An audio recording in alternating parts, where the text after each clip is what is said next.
Have you ever left a conversation and started wondering if you were the problem?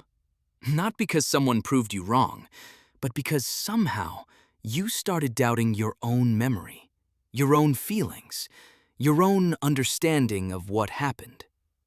This is how gaslighting begins. But understanding gaslighting is not just about knowing a definition, because the hardest part is recognizing it when you are inside it. In this video, we will explore why gaslighting does not always start with obvious manipulation, how small moments can slowly turn into a harmful pattern, why even thoughtful and intelligent people can lose trust in their own perception, and most importantly, how you can protect yourself and rebuild trust in your own mind. So, if you want to understand the hidden patterns behind gaslighting and learn how to recognize and respond to them, stay with us until the end. That's Savi. Savi was not someone who always questioned himself. He was thoughtful. He listened before reacting. He tried to understand people instead of judging them.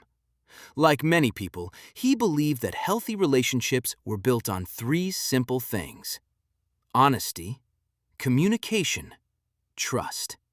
And for a long time, his relationship felt exactly like that.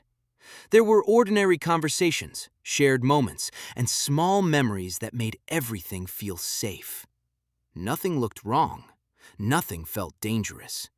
Because unhealthy patterns rarely appear all at once. They usually begin with small moments that seem easy to ignore. But slowly, something started to change.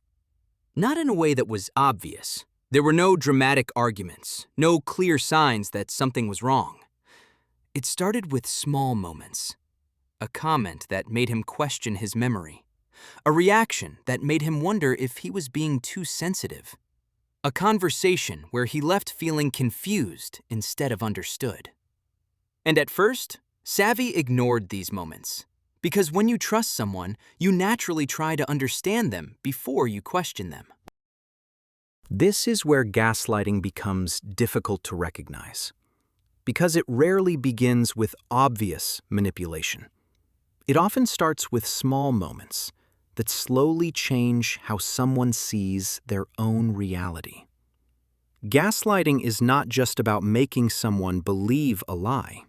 It is about making them question whether their own thoughts, feelings, and memories can be trusted. And the most confusing part is this: the person experiencing it often does not notice it happening. Gaslighting often hides inside ordinary conversations.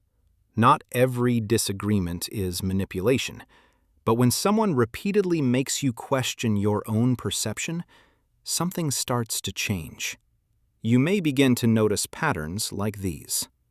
You start questioning your memory. You feel like your emotions are always too much.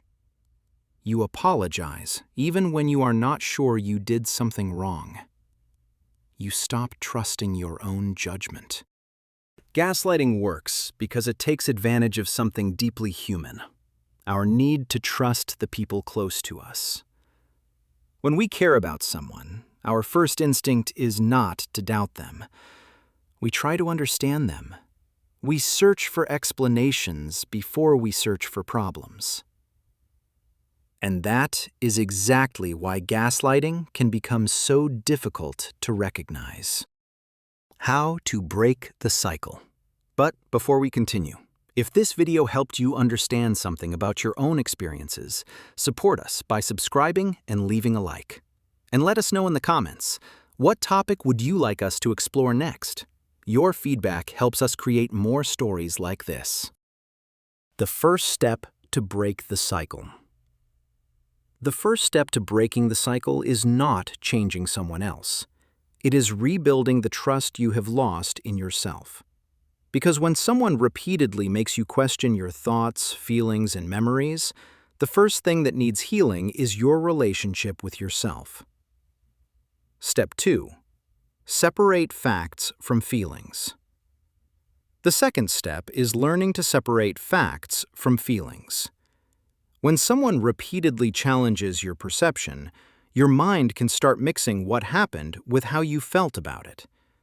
A helpful question is, what do I know happened and what am I only assuming? The third step is to document your reality.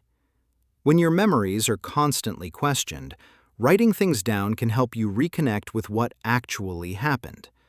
Not to prove someone else wrong, but to stay connected with your own experience. Your reality does not disappear just because someone challenges it. The fourth step is learning to set healthy boundaries.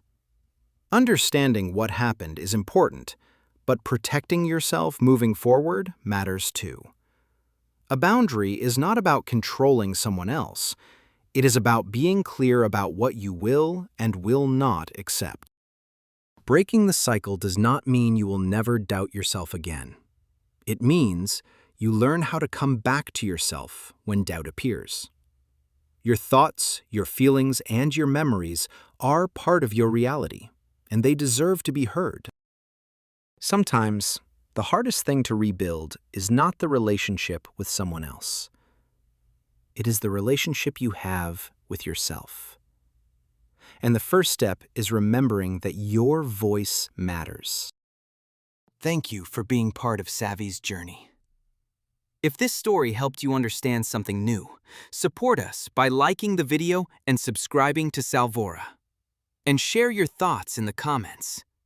What story should we explore next? We'll see you in the next journey.